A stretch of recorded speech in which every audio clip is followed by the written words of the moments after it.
안녕하십니까. 2022년 지역신문 컨퍼런스에 참석해 주신 여러분 진심으로 환영합니다. 저는 기획 세션 1회 사회를 맡게 된 지역신문발전위원회 위원장 류한호입니다. 참 우리가 지난주 참 가슴 아픈 일을 당해서 이 컨퍼런스를 어떻게 할까 하고 저도 고민을 했지만 그래도 이것을 그냥 아주 조용하게 그리고 숙연한 마음을 갖고서 진행을 하는 것이 낫겠다, 그게 더 바르겠다 이렇게 판단을 하고 지금 오늘 이렇게 컨퍼런스를 진행하게 됐습니다. 그리고 다들 좀 걱정 많이 하시고 가슴 아파하실 텐데 그럼에도 불구하고 이 자리에 참석해 주신 여러분께 먼저 깊이 감사를 드립니다. 오늘 기획 세션은 코로나 시대 디지털 저널리즘 플러스 디지털 저널리스트라는 주제가 되겠습니다. 이 주제로 한국일보의 혁신 총괄 디지털 전략 실장인 김민성님께서 발제를 해 주시겠습니다. 이제 온라인 생중계로 시청해 주시는 참가자 여러분께서는 유튜브 채팅창을 통해서 다양한 의견을 남겨주시기 바랍니다. 발제에 관련된 질문도 유튜브 채팅창에 남겨주시면은 질의응답 시간에 답변을 드리도록 하겠습니다.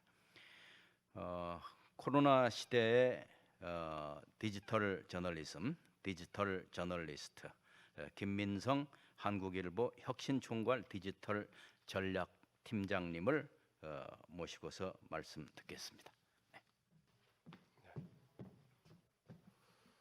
네, 반갑습니다. 저 위원장님께 소개받은 한국일보 김민성 기자라고 합니다. 네, 반갑습니다. 네. 이렇게 현업에서 매우 바쁘시고 취재 일정 보도 현장 지키신다고 많이들 바쁘신 지역 신문, 지역 언론인 분들이 그래도 1년에 이렇게 한번 모여서 어떻게 더 나은 내일을 만들 수 있는가를 고민하는 자리가 있다라는 게 참 늘 감사하게 생각하고요. 그리고 이런 뜻깊은 자리에 또 제가 생각하는 또 뭔가를 더 할 수 있는 기회를 주셔서 대단히 감사하게 생각합니다. 저는 이 지역 신문 발전위원회 그리고 지역 이 컨퍼런스의 어떤 좀 포괄적인 주제 하나를 여러분들과 좀 나누고 싶어서 이 주제를 가지고 왔고요. 핵심적인 내용은 코로나와 관련된 그런 것들입니다. 혹시 이게 올해 3월 14일 날 프레스센터에서 한국 프레스센터의 국제회의장에서 국내 처음으로 코로나 시대에 코로나 현장을 취재하고 코로나 장기화로 스트레스를 겪고 있는 언론인들을 위해서 우리가 포괄적인 가이드라인을 만들어 봐야겠어라고 생각해서 한국언론진흥재단과 그리고 제가 지난 2년 동안 구글 뉴스랩의 펠로우로 2년 펠로우십을 했습니다. 2년을 하면서 같이 손을 잡고 처음으로 포괄적인 코로나 스트레스 가이드라인을 만들었습니다. 이 가이드라인 내용은 저기 링크를 클릭하면 PDF로 다 다운로드 받으실 수 있거든요. 50페이지 책자로 만들어져 있고 컨퍼런스 사무국에 말씀을 드려놨습니다. 혹시 필요하신 기자분들, 언론사분들은 지역 컨퍼런스 사무국에 이거 파일 달라고 메일 주시면 이거 PDF 파일로 넣어드릴 겁니다. 한번 읽어보시면 좋겠고, 이 가이드라인을 왜 만들게 되었고 어떻게 도출을 하게 되었으며 이 가이드라인이 나오는 과정에서 우리는 어떤 것들을 알게 되었는가, 지역뿐만 아니라 서울뿐만 아니라 코로나19라는 전대미문의 감염병 앞에 현장을 지켜야 하는 기자들과 사람을 만나야 하고 대화를 나눠야 되고 끊임없이 감염 현장에서도 무언가를 찾아내고 발견하고 진실을 드러내야 하는 기자들의 피할 수 없는 숙명이 코로나19 3년 동안 역시 언론 현장을 짓누르고 있습니다. 여전히 코로나가 끝나지 않았습니다. 이거를 같이 고민하던 올 초까지만 해도 저는 11월 정도가 되면 끝나지 않을까? 물론 저희가 실외에서 마스크를 이제 벗었습니다만 여전히 실내에서 마스크를 다 착용하고 있고, 그리고 지금 7차 유행, 지금 오늘 한덕수 국무총리가 오전에 발표한 걸 보면 동절기에 다시 20만 명까지 확진자가 증가할 것이라고 얘기를 하고 있고, 지금 올 초 그리고 이번 주 월요일 날 6만 명대로 다시 코로나 환자가 올라갔습니다. 7차 유행을 앞두고 있을 때 그러면 또 우리는 언론사들은 준비가 되어 있나? 여러분 혹시 그 회사의 가이드라인 있으세요? 코로나19에 대처하는 가이드라인 어떻게 해야 될지? 혹시 그 가이드라인이 없으시다라고 하면 꼭 지역신문 컨퍼런스 사무국이나 혹은 한국언론진흥재단의 이 PDF 파일을, 이 가이드라인 달라고 해서 읽어보십시오. 제가 12개 가이드라인을 먼저 한번 읽어보겠습니다. 코로나 팬데믹 상황에도 언론은 국민을 보호할 수 있도록 저널리즘은 반드시 유지돼야 합니다. 언론인은 팬데믹 상황에서 자신의 신체적, 정신적, 사회적 건강을 최우선으로 지켜야 합니다. 뉴스룸과 언론단체 그리고 정부기관은 팬데믹 상황에서 언론인의 신체적, 정신적 건강을 보호할 수 있도록 노력해야 합니다.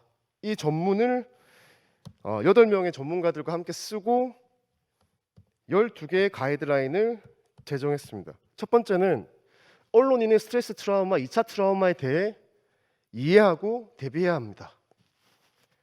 언론인이 겪고 있는 스트레스는 반드시 특정 상황에서, 특정 취재 환경에서, 특정 이벤트를 만났을 때, 특정 심리적인 압박감을 받았을 때 언론인 역시 트라우마에 노출되고, 그 트라우마가 폭발하면 언론인들도 감정적, 신체적으로 무너집니다.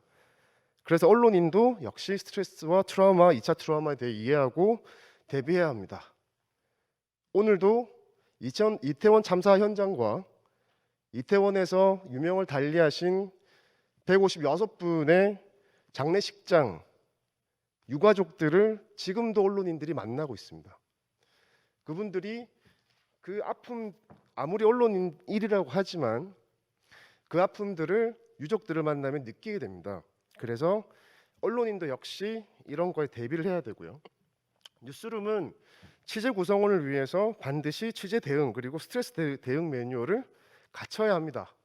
세 번째, 관리자와 담당 부서는 구성원이 느끼는 코로나 취재 및 스트레스를 다양한 방식으로 청취하고 조직 차원의 해결 방안을 도출하여 이를 이행해야 합니다. 네 번째, 뉴스룸은 충분한 보호 대책 없이 기자를 현장에 무리하게 보내지 말아야 합니다. 디지털 환경에서도 충실한 보도를 할 수 있도록 온라인 트래픽 성과 중심의 업무가 가중되어서는 안 됩니다.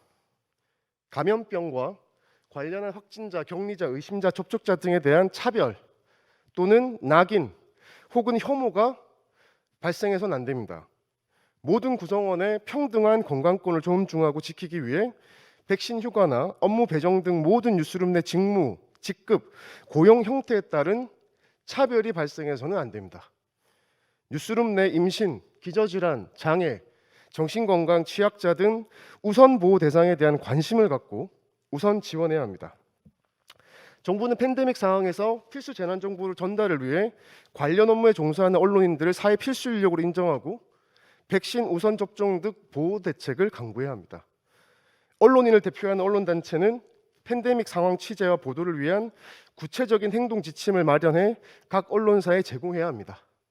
출입처는 언론 취재 활동을 보장하면서 감염병 전염에서 보호할 수 있는 구체적 행동 지침을 마련해 제공해야 합니다.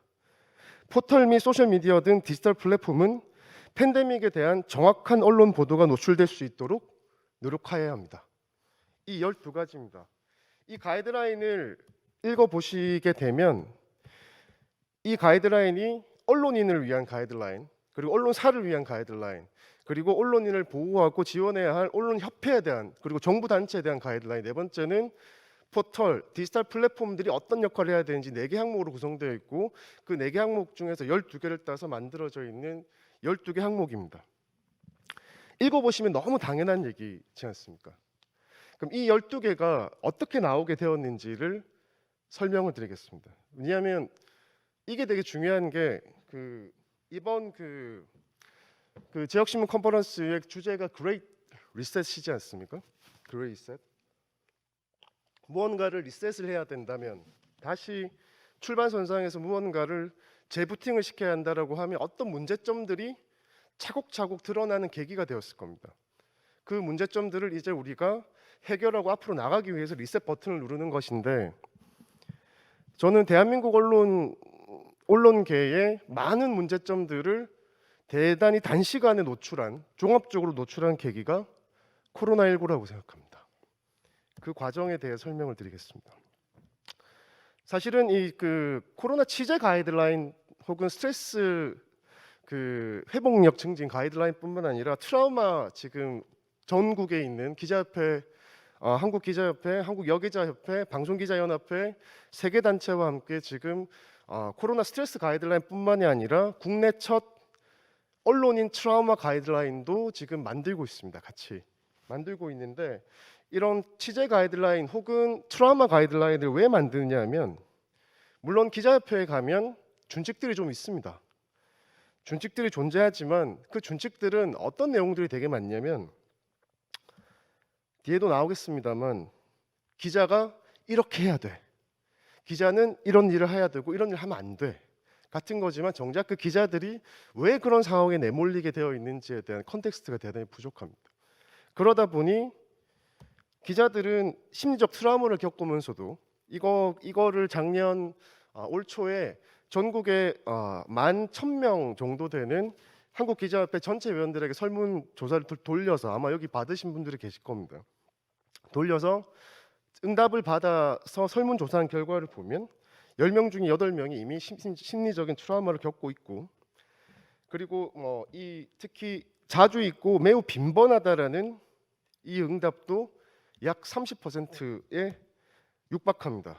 또한 트라우마를 느끼는 상황, 특히 세월호 같은 혹은 아동학대와 성폭력 같은 충격적인 사건을 다룰 때, 지금 이태원 참사를 다루고 있을 기자들 상상해 보십시오.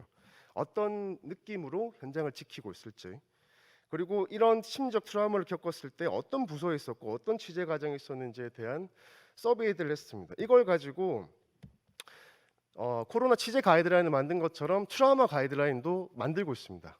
한국기자협회, 한국여기자협회, 그리고 방송기자연합회와 같이 만들고 있는데, 그거를 만드는 많은 과정들의 이유는 기자도 사람이라는 사실이고, 건강한 기자가 건강한 뉴스를 만들 수 있기 때문입니다. 그리고 특히 우리는 코로나19라는 지난 3년 동안 뜻하지 않은 대단히 빠른 속도의 디지털 전환을 맞고 있습니다. 여러분 돌아보십시오. 3년 동안 어떤 변화가 있었는지. 회사에 출근하지 않고 줌이나 구글 미트로 이제 회의하면 됩니다. 여러분 더 이상 중국집에 배달하거나 혹은 음식점 가지 않고 배달의 민족으로 요기요로 음식을 다 시켜서 디지털적인 삶을 살고 있어요. 사람들을 만나지 않고 채팅으로, 메신저로, 화상으로 이미 우리의 삶이 대단히 빨리 디지털 트랜스포메이션 하고 있습니다. 그 가속도 페달을 밟은 장본인이 바로 코로나19입니다. 이건 2021년에 매해 그 연초가 되면 영국의 로이터 저널리즘 연구소에서 디지털 저널리즘 리포트를 발간합니다.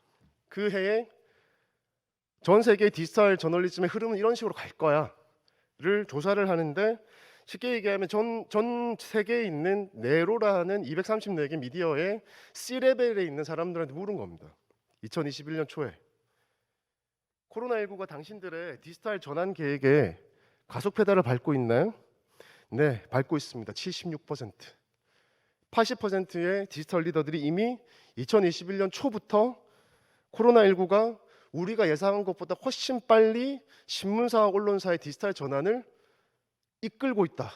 이건 피할 수 없는 일이라고 얘기하고 있고, 이 디지털 전환의 가속, 디지털 트랜지션, 트랜스포메이션을 대단히 빨리 하고 있는 이 디지털이라는 게 어떻게 보면 그럼 뭘로 디지털 그 트랜스포메이션이 핵심이냐? 어떻게 하면 이제는 기자들이 재택근무를 해야 되고 원격으로 서로 콜라보레이션을 해야 되고 이제는 생산자 중심이 아니라 서브스크립션, 페이월 같은 독자 중심, 구독 중심, 상품 중심, 프로덕트 중심의 어디언스 중심의 서비스 체제로 언론사들이 이제 전환해야 돼라는 큰 압박감에 2021년 코로나와 함께 전 세계 언론사는 노출돼 있었습니다. 그리고 2021년부터 이미 코로나가 와서 전 세계 광고 시장의 매출액들이 광고 집행이 꺾이기 시작하면서 이 사람들이 대단한 큰 예를 들면 공포를 느끼고 있습니다. 디지털 구독, 서브스크립션은 우리가 흔히 웹이나 모바일을 열었을 때 나오는 디스플레이 광고나 혹은 어떤 그 브랜디드 컨텐츠, 네이티브 애드라고 하죠. 어떤 특정 어떤 아이디어를 녹여서 만드는 컨텐츠 이런 거보다 이제 구독, 서브스크립션이 훨씬 중요한 게 돼. 이미 2021년부터 이 자각을 하고 있었고 234명에게 그래서 물어본 겁니다. 당신들에게 제일 지금 중요한 예를 들면 이게 그 왼쪽에 보시면 나오는 게 매출의 구성원이고 이 오른쪽으로 보이시는 게 이 앞쪽으로 많이 있을수록 중요하다는 뜻입니다.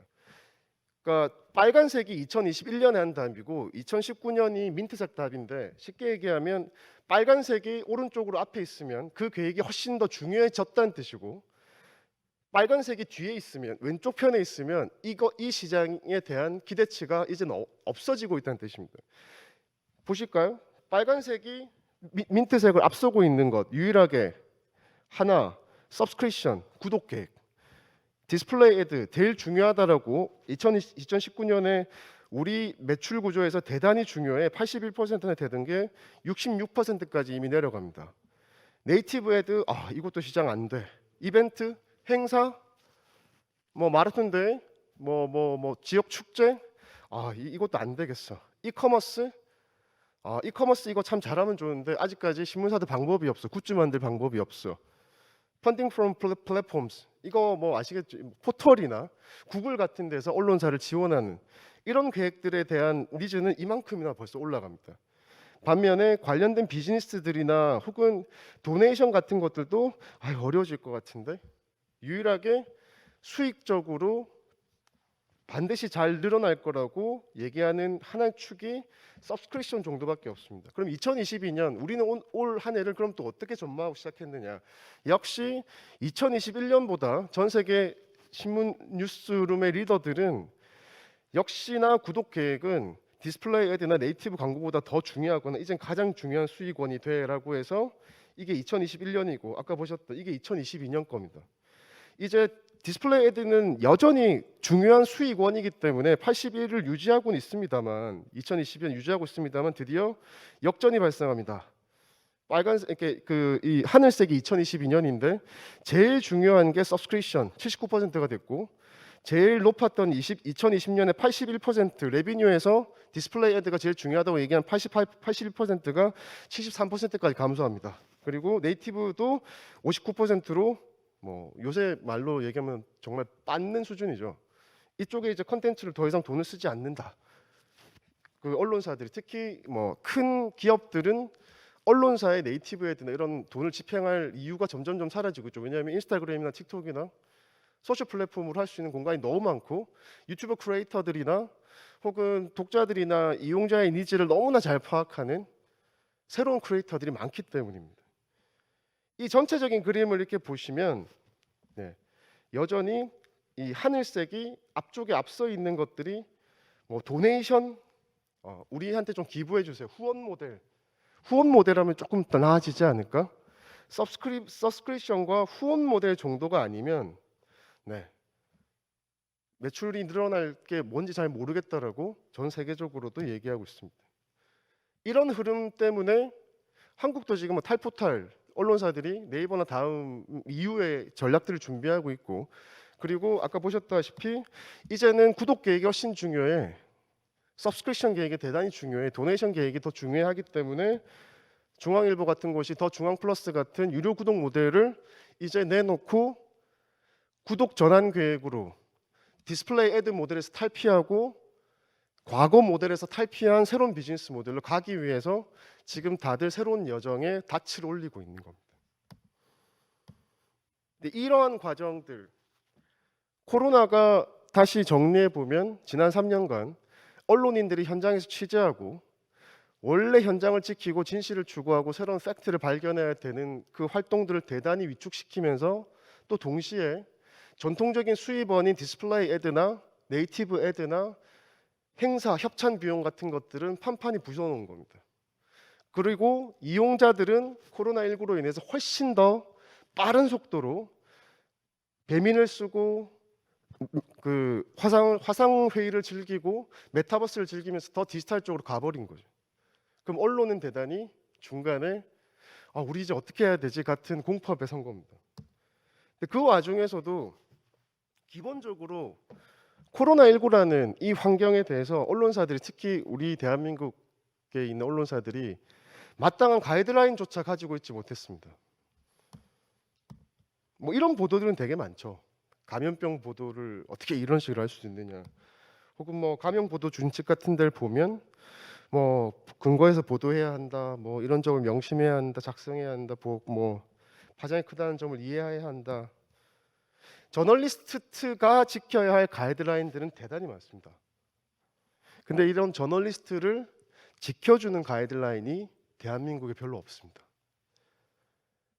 언론인은 보도를 하고 저널리즘을 실행하는 노동자이고 현장의 플레이어입니다. 근데 이 사람들을 코로나19 환경에서 어떻게 지켜줘야 될지에 대한 왜 가이드라인이 없을까? 물론 회사마다 부분적으로 있긴 합니다만 포괄적인 의미의 신문사도, 지역 언론도, 방송사도, 인터넷만 생산하는 디지털 온리 매체도 포괄적으로 우리가 보유할 수 있는 가이드라인은 왜 없지? 그럼 누가 만들어야 할까? 그 고민을 가지고 시작한 게 이 가이드라인 만드는 프로젝트였고, 아까 보여드린 12개 항목의 가이드라인이 이 프로젝트 결과물로 나온 가이드라인입니다. 이미 코로나19가 장기화되면서 현장으로 돌아가고, 특히 이번 보시면 똑같은 언론에 코로나 재난이 닥쳤고, 언론인만 힘든 게 아니라 다 모든 분들이 힘드셨죠. 학생분도 힘드시고 뭐 일하시는 분들도, 자영업자도 힘드시지만 특히 서울과 지역에 미치는 임팩트 자체가 달랐다. 서울에 그나마 잘 사는 언론사들은 이렇게 저렇게라도 견딜 수 있었지만 이미 지역에서 많은 언론사들이 지난 3년 동안 겪었을 재정적 혹은 코로나19 대응적 혹은 기자들의 어떤 사명과 자부심과 보람에서 느끼는 어떤 직업적인 유지성과 안정성 같은 것들은 대단히 많은 차이로 부서졌을 겁니다. 기자들도 그냥 검색해서 이제 그냥 기사 쓰면 되지 않을까? 재택하니까. 아니, 편하고 좋네. 같은 것들 때문에 적응을 두렵게 생각해, 이렇게 적응이 될까 봐 대단히 두려워하기도 했었고, 특히 젊은 기자들을 중심으로 코로나 시대, 코로나 3년 동안 도대체 이게 현장에 나가서 뭐 하는 것도 아니고 내가 왜 기자를 왜 내가 하고 있는 거지? 같은 것 때문에 이직한 사례들도 되게 많았습니다. 그 와중에 코로나가 장기화되는 스트레스, 제대로 된 저널리즘을 행하기 어려운 재정적, 경영적 환경들, 그리고 끊임없이 반복되는 어떻게 보면 이슈적, 사회적 파장 수위가 높아지는 사건 사고를 취재하고 있는 기자들은 스트레스와 함께 이런 트라우마들을 대단히 크게 겪습니다. 그래서 이거를 어떻게 하면 이런 가이드라인을 좀 만들어서 선후배들께 좀 도움을 드릴 수 있을까를 하기 위해서 12명의 포커스 그룹 인터뷰를 진행해서 이런 코로나 상황에 우리나라 저널리즘이 어떻게 내몰려 있고 어떤 문제들이 있는지에 대해서 포커스 그룹 인터뷰를 해서 질적 방법론으로 키워드를 뽑아서 가이드라인을 만드는 첫 작업을 시작하기로 했습니다. 그래서 그 언론인을 포함해서 저와 언론인들 포함하고 교수, 의사, 심리학자, 언론학자들을 구성해서 8명을 구성해서 이 6그룹에 대한 포커스 그룹 인터뷰를 진행했습니다. 이 어떤 사람들이 코로나에 가장 모든 사람들이 영향을 받고 있지만 취재하고 있는 기자들 중에 언론인들 중에 어떤 사람들이 코로나에 직접적으로 노출되어 있고 어떠한 스트레스를 받고 있을까? 제약을 받고 있을까? 1번 현장 취재 인력들. 사회부 당연하겠죠. 지금도 이태원에 수많은 사회부 선후배들이 거리를 뛰어다니고 있습니다. 필수 현장 그리고 취재 인력들. 특히 대선이 있었죠. 이 대선 마크맨들이라고 그러는데 대선 마크맨 특히 국회에 가면 누군가가 말하는 정치인의 입 밑에 수백 명의 기자들이 앉아서 워딩을 치고 있습니다. 그 사람들이 마스크를 제대로 안 쓰고 이렇게 말하는 사람들도 많아요. 정치인들이 그 정치인들의 입 밑에서 침 밑는 환경에서도 오늘도 국회에서 많은 기자들이 일을 하고 있습니다. 그리고 실제 코로나에 확진된 기자들 그리고 코로나에 걸렸다가 치유 과정 혹은 뭐 휴가 이런 걸 써보면서 이런 거는 왜 이렇게 이상하지? 같은 걸 느꼈던 사람들. 그리고 스포츠 같은 경우에는 특히 작년에 도쿄올림픽이 있었습니다. 대단히 코로나 상황에 치러졌던 전대미문의 스포츠 빅 이벤트였고 여기 갔다 온 사람들 실제 도쿄에 갔다 온 사람들 그리고 밀폐된 실내 공간에 근무하는 사람들 특히 여기에 디지털 인력들이 있습니다. 이 공간에 회사 안에서 재택근무를 하지 못하고 나와서 영상을 만들든 비디오를 만들든 데이터 저널리즘을 하든 뭔가를 디지털을 하고 있는 인력들, 스튜디오에 있는 인력들, 그리고 실시간 온라인 대응하고 이슈 기사 써야 되는 사람들, 트래픽 기사 쓰는 사람들이 여기에 있습니다. 그 다음에 사진과 영상 인력은 반드시 현장에 있을 수밖에 없는 사람들. 이 15명 정도 되는 분을 대단히 어렵게 한 분 한 분 컨택해서 이분들에게 물어봤어요. 코로나19 때문에 스트레스가 대단히 올라가게 됐겠죠. 원래 당신들은 스트레스를 많이 받는 사람들인가요? 네, 기자들은 원래 스트레스를 많이 받는다고 얘기합니다. 우리는 원래 스트레스가 되게 많은 직업이야. 그리고 스트레스를 일주일에 얼마나 많이 받냐고 하면 다들 그냥 빈번하게 받아. 항상 있어. 그러면 코로나가 생겨서 스트레스를 그럼 더 느끼고 있을까? 보면 별반 차이가 없습니다. 이게 뭘 뜻하냐면 코로나가 있든 없든 기자들은 늘 스트레스를 받고 살고 있고 코로나가 왔을 때 받는 스트레스는 좀 다르긴 하지만 그냥 그러려니 하는 거지. 그래서 이 사람들에게 물어봤어요. 코로나19 관련된 스트레스는 분명히 있는데 그러면 당신들은 뭐 어떤 스트레스를 받고 있는 겁니까? 이 대단히 특이한 게 내 주변에 감염자가 있거나 혹은 내가 걸려서 아프거나 내가 감염될지 모른다는 것보다 기자들이 뭘 걱정하냐면 내가 걸려서 주변에 옮길까 봐를 걱정하는 사람들이에요. 어떻게 보면 사회적으로 내가 어떤 무언가를 하게 될까 봐를 걱정하는 사람들이지 내가 코로나 걸려서 아플까를 걱정하는 유의 사람들이 아닌 겁니다. 기자들은 보면.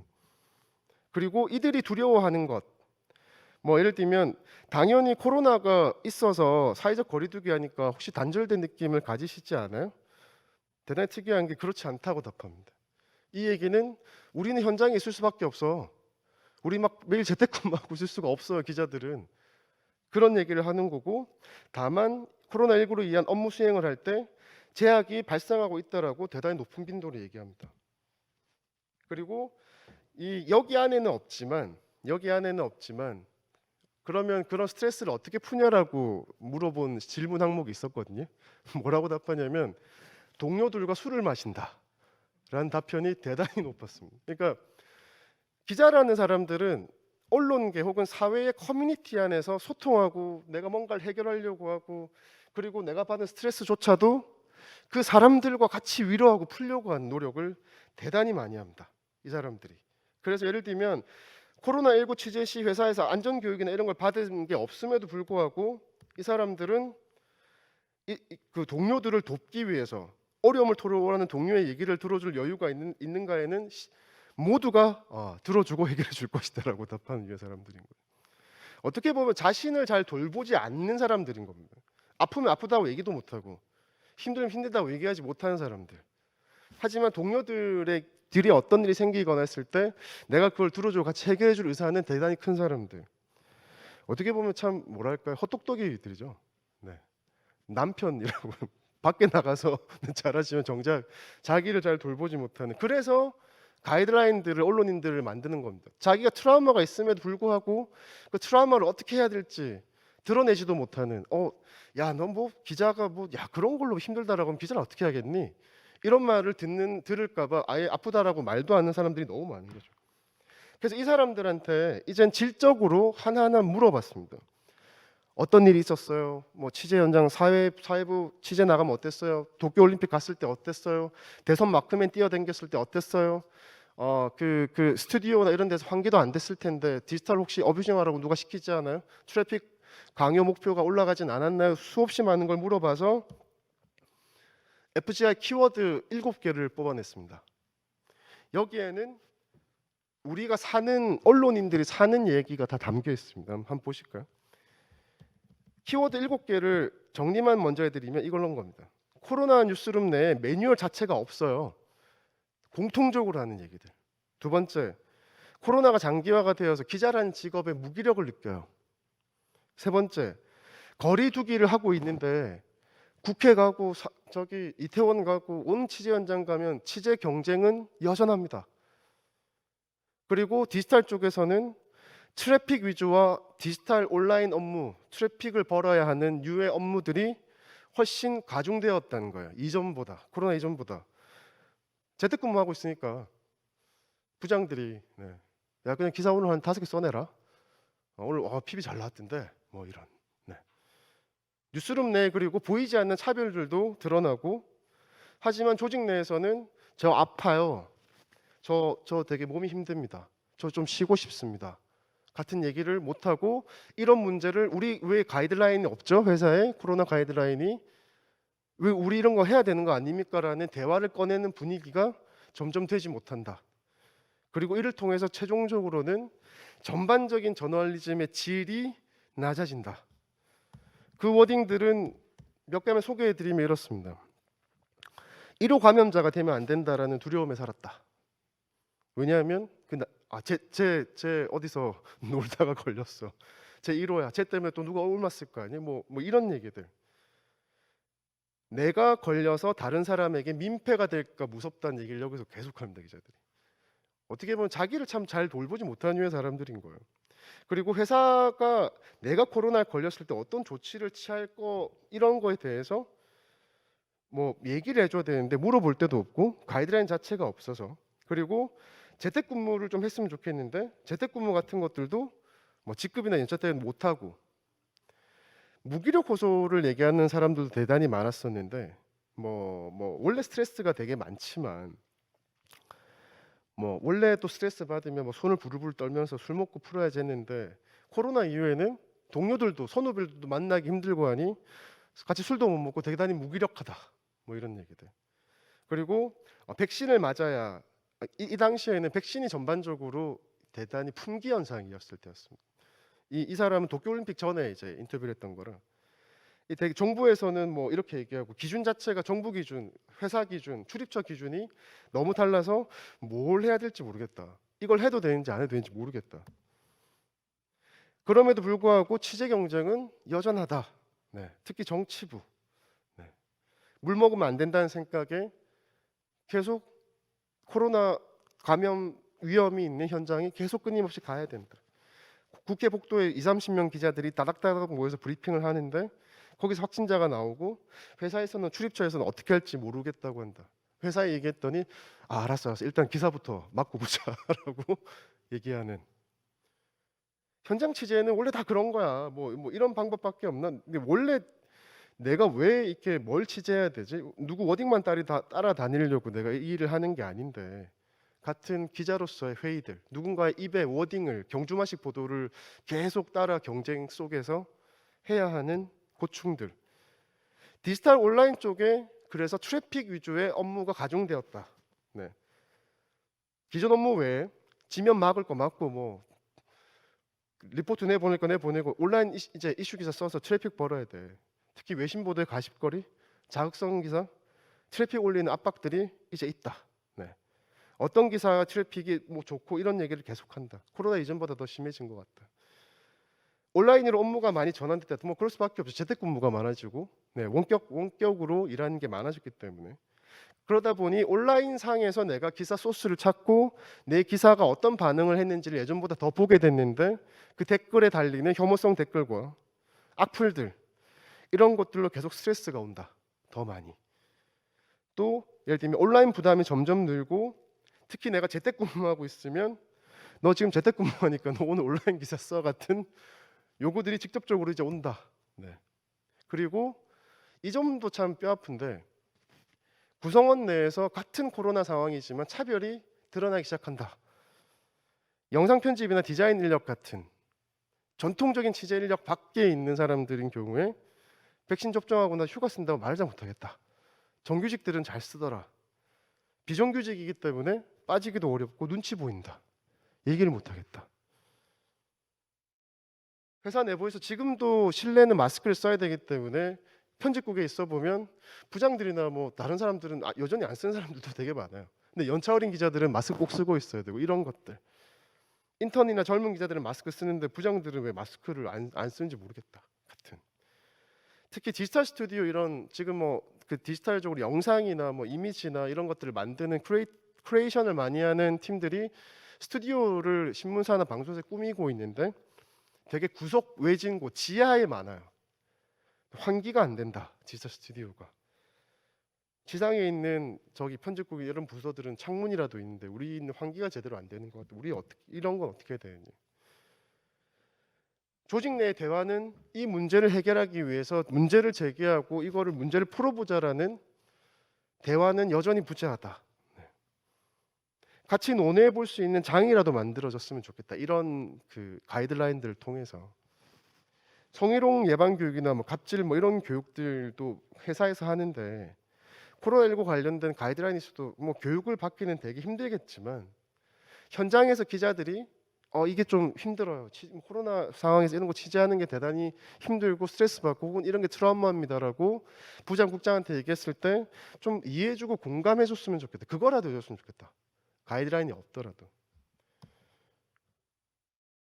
전반적으로 한 2, 3년 동안의 코로나19 장기화와 경영 상황 혹은 환경 악화 등등으로 저널리즘이 실적 하락되고 있다라고 얘기하는 특히 젊은 기자들이 많았습니다.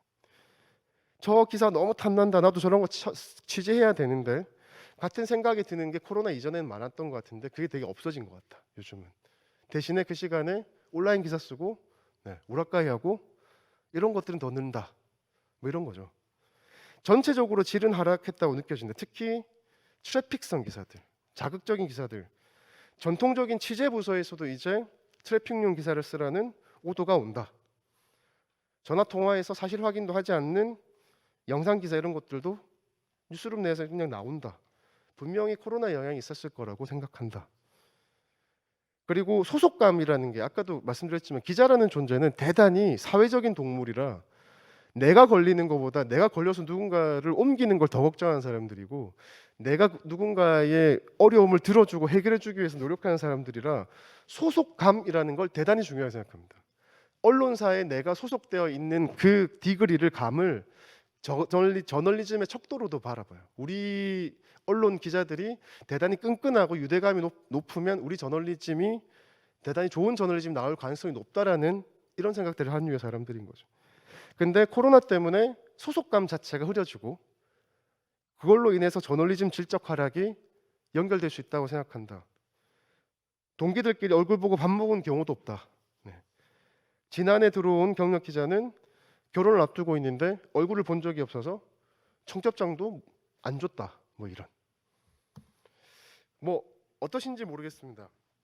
이런 그 뉴스룸 내에서 코로나 지난 3년 동안 드러내는 이런 많은 문제점들, 이 기자들의 생생한 이 워딩들 어떠세요? 식상하신가요? 뭐 다 그런 줄 알고 있었어. 아니면 이 정도일 줄은 몰랐다이십니까? 저는 이 말을 한번 다시 강조드리고 싶습니다. 그러니까 자연재해는 사회적 약자를 가장 먼저 삼킨다.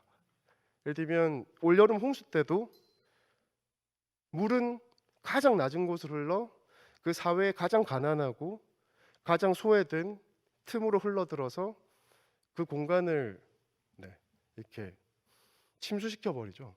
거기서 생명들이 안타까운 생명들이 유명을 달리하시기도 하는데 코로나19라는 이 재난이 언론계 안에서도 역시 우리나라 저널리즘 생태계의 대단히 취약한 부분들, 디지털, 그리고 저널리즘이라는 퀄리티, 조직, 대단히 경직된 조직 내외 대화가 되지 않는 현상, 그리고 정규직, 비정규직, 특정 직무 직급에 대한 차별, 그리고 성과 중심, 숫자 중심의 디지털 업무 과중이나 여전한 낙종 취재 경쟁, 그리고 무엇보다 가이드라인이나 매뉴얼 같은 펀더멘탈이 대단한 부족한 문제. 저는 코로나19라는 재난이 한국 언론이 원래 가지고 있었던 7가지 문제점을 다시 여실히 드러내는 계기였을 거라고 생각합니다. 그리고 그 3년 동안 우리는 무엇을 또 새로 고쳐야 하는지를 발견한 거죠. 그래서 오늘 지역신문 컨퍼런스 같은 그레이트 리셋이 다시 리셋되어야 하는 재시작의 기치, 발견, 이유, 명분, 솔루션 등을 고민하고 있다고 생각합니다.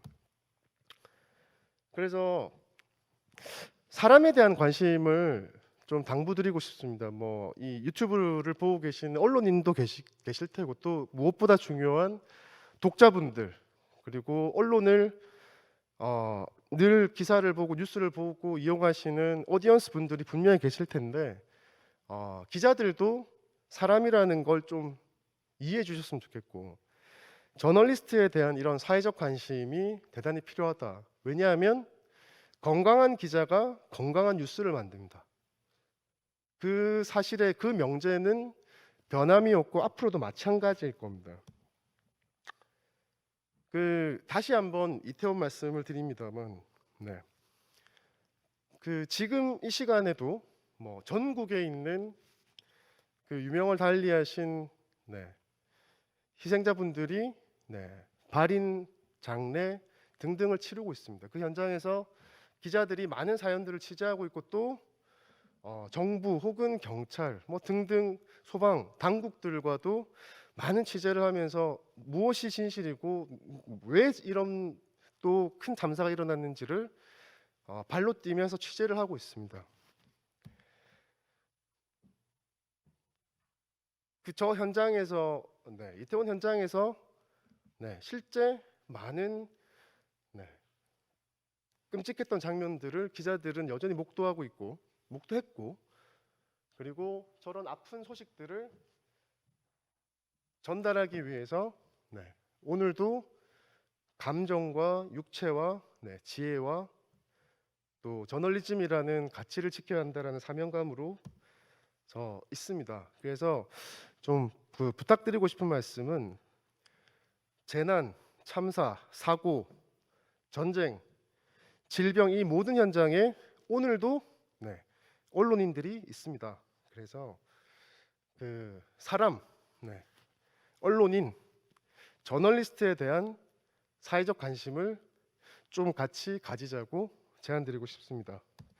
그래서 이 문제를 지역 언론도 같이 함께 고민했으면 좋겠습니다. 준비한 발표는 여기까지입니다. 고맙습니다.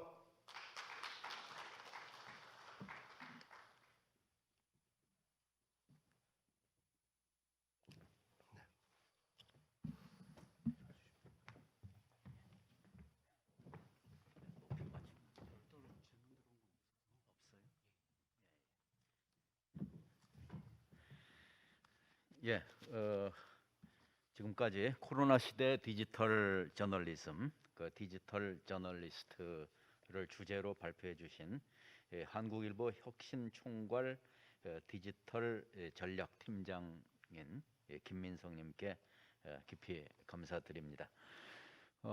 그동안 저 온라인으로 유튜브 중계하는 채팅을 통해서 질문을 받았습니다만, 그 질문이 아직 들어오질 않았다 그래서 좀 이따 들어올 때까지 좀 기다리면서 제가 좀 몇 말씀 좀 붙이겠습니다. 이제 오늘 이 내용은 전체적으로 이제 디지털 전환의 시대가 이 코로나19로 해서 좀 가속화되고 있다. 빠른 속도로 우리 환경으로 다가오고 있는데, 그것에 대응하는 우리 그 언론계의 대응 준비는 부족하다. 그런 것들이 아마 그와 같은 문제점을 이 저널리스트들이 파악하고 거기에 맞춰서 어, 저, 취재 보도 가이드라인을 코로나 19 취재 보도 가이드라인 1.0을 만들었고, 이것은 역시 또 디지털 시대에 맞게 1.0에서 이제 2.0으로 점차 업데이트 될 것으로 기대됩니다. 그리고 또 그 저널리스트들에 대한 관심을 좀 역점을 두어서 말씀을 해주셨습니다. 결국 저널리즘은 사람을 기반으로 해서 만들어지는 거고, 그리고 그 사람에 대해서 좀 더 깊은 관심을 가질 때 저널리즘의 질적 향상을 가져올 수 있고, 그리고 변화하고 있는 디지털 시대의 이 리셋을 위해서도 이 저널리스트에 대한 관심이 필요하다. 그런데 의외로 저널리스트들은 매우 위험한 상황에서 코로나19의 전선에서 코로나19와 맞서서 싸워왔고, 그러면서 굉장히 많은 스트레스를 받았고, 그러면서 이 한편으로는 코로나19에 대해서, 다른 한편으로는 또 이 언론계 내부의 이 관행 같은 것들에 의해서 한편으로 무기력하고, 또 언론계 내부의 이 편집국 안에서의 가령 다양한 이 차별이라든가, 그리고 또 이제 이제 온라인 이 저널리즘에 대한 어쩌면 상당히 과도할 정도의 요구, 그것도 정말 임시 방편으로 즉각적으로 대응하도록 하는 이런 취재 지시 같은 것들에 대해서도 말씀을 해주셨습니다. 이제 이런 것들은 결국 이제 그 코로나19로 해서 그 코로나19의 전선에서 맞서 싸우는 기자들의 삶에 상당한 위기를 가져왔고, 참 가슴 아픈 얘기는 수습 기자들끼리 서로 얼굴 보고 밥 먹을 기회도 없어서 결혼하는데 청첩장도 돌릴 수 없는 이런 정도로 참 어려운 환경에서 일을 하고 있다고 하는 그런 부분이고, 그런 부분에 관한 얘기고, 또 이것이 장기적으로 저널리즘의 위기를 가져올 수 있겠다라는 겁니다. 근데 저는 이제 여기서 이제 기존의 저널리즘과 또 새로운 시대의 이 디지털 저널리즘을 이제 어떻게 우리가 보고 그 새로운 시대로 어떻게 잘 넘어갈 수 있을 것인가. 그러니까 새로운 자극이, 역사적 자극이 지금 우리 시대 저널리즘에 지금 가해지고 있고, 여기에 대해서 어떻게 대응할 것인가가 중요한 과제인 것 같습니다. 그런데 김민성 팀장님께서는 여기에 대해서 이 사람을 중심으로 놓고 문제를 바라보고 해결해 나가자, 이런 말씀을 해주셨던 것으로 이렇게 봅니다. 혹시 저기 플로어에서 질문 있으시면은 한번 해주시면은 좋겠습니다만은.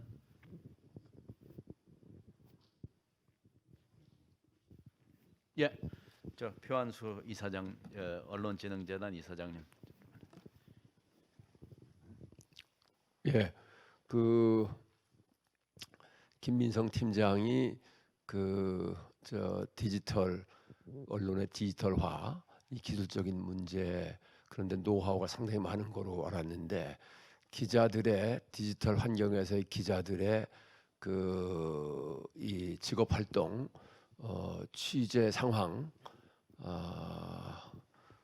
그런 고민, 이런 것들 이렇게 아주 굉장히 구체적으로 상세하게 조사를 한 걸 보고 아주 놀랐습니다. 그리고 저 자신도 되게 저 신문 기자들은 그럴 것이다라고 생각을 했는데, 그것보다도 훨씬 심각한, 아주 놀라울 정도로 심각한 상황에 처해서 일을 하고 있구나 하는 것을 느꼈습니다. 이 문제를 해결하는 데는 우선 오늘 저기 행사 이 컨퍼런스에는 발행인, 편집인 그리고 언론사 간부들뿐 아니라 현역 기자들도 다 참석하고 계실 텐데 이 경영진 쪽과 현역 기자들 쪽 양쪽에서 이게 같이 머리를 맞대고 해결해보자. 그래야지 되지. 어느 한쪽에서만 움직여가지고 될 문제는 아닌 것 같아요. 그래, 저의 이런 생각에 대해서 이 발표해주신 우리 김민성 팀장님 어떻게 생각하시는지 의견을 좀 듣고 싶습니다. 네, 이사님 좋은 질문 감사드립니다. 네, 뭐 말씀처럼 정말 일선 기자들뿐만 아니라 언론사의 경영진들께서도 가이드라인도 담아놨습니다만 이 포괄적인 가이드라인을 본인들 회사에 맞게 커스터마이제이션 하시는 작업들을 하셔야 됩니다. 왜냐하면 특히 지역 언론에 계신 분들은 지역마다 특색도, 문화도, 취재 영역도 그리고 어떻게 매출 혹은 비즈니스 모델을 하시는지도 다 다르시기 때문에 저 가이드라인을 수정해서 자기 것으로 만드셔야 할 겁니다. 그렇게 하기 위해서는 뭘 하셔야 하냐면 내부 구성원과의 열린 대화를 시작하셔야 하는 겁니다. 야, 다시 20만 명까지 코로나가 올라갔는데 우리 또 그냥 재택 근무하면 되나? 감염된 사람 나오지 말고 그냥 이렇게 가면 되나? 그러다 보면 2-3년 지나면 예전처럼 다시 지역 축제가 활성화되고 예전에 벌던 매출이나 그 위상을 우리한테 다시 되돌아올까? 그런 근본적인 많은 고민들을 하시면서 이걸 비단 예를 들면 가이드라인뿐만 아니라 어떻게 디지털 환경에서 우리가 새로운 무언가를 해서 어떻게 생존하고 어떻게 더 나은 인재들이 언론사로 들어와서 다음 세대 미래 넥스트 제너레이션이 좋은 언론인으로 성장해서 이 언론사의 다음을 바통을 이어갈 수 있을지에 대해서 이걸 통해서 고민을 같이 시작하셨으면 좋겠습니다. 그리고 무엇보다도 네, 저널리즘도 저널리스트가 하는 일이고 사람이 하는 일이고 디지털 저널리즘도 마찬가지지 않겠습니까? 저널리즘을 잘하기 위해서 디지털을 해야 되는 거지 디지털을 잘하려고 저널리즘을 하는 게 아니거든요. 저널리즘을 더 지키고 보호하기 위해서 더 나은 디지털 저널리스트가 되어가는 어떻게 보면 동기, 피할 수 없는 숙명을 코로나19 시대가 저희 언론인들에게 주고 있다고 생각합니다. 그래서 그 고민을 같이 하는 계기가 되었으면 좋겠습니다. 감사합니다. 네, 감사합니다. 이 좋은 질문과 좋은 답변에 감사드립니다. 뭐 질문과 답변은 역시 문제는 사람 중심으로, 저널리스트 중심으로 봐야 되겠고, 그리고 언론사 내부에서도 꼭 기자들뿐만이 아니라 경영 쪽에서도 이 문제에 대해서 깊은 관심을 갖고 내부 구성원들끼리 서로 소통을 잘 하고 여기에 독자들 그리고 주변의 환경들까지 같이 엮어서 소통하는 그런 시스템을 잘 만들어서 이 위기의 시대를 좀 잘 극복했으면 좋겠다는 그런 말씀으로 들렸습니다. 지금 시간이 거의 된 것 같습니다. 혹시 추가 질문이 없으시면 여기서 이 세션 마칠까 하는데 어떻겠습니까? 네, 그럼 괜찮으시면은 이제 아마 지금 온라인에서 그리고 또 지금 현장에서도 이런저런 질문거리를 안고 계시는 분이 계실 겁니다. 그래서 오늘 이 세션 끝나더라도 온라인으로 좀 질문해 주시면은 답변을 드리도록 그리고 또 쉬는 시간에 서로 말씀 나눌 수 있도록 하면 좋겠습니다. 자, 오늘 이 컨퍼런스 제 1세션을 위해서 멀리서 발걸음해 주신 김민성 발제자님 그리고 온라인 생중계를 통해서 참여해 주신 시청자 여러분께 다시 한번 감사 인사를 드립니다. 이상으로 2022 지역신문 컨퍼런스 기획 세션 1을 모두 마치겠습니다. 지금까지 지역신문 발전위원회 위원장 류한호였습니다. 감사합니다. 네.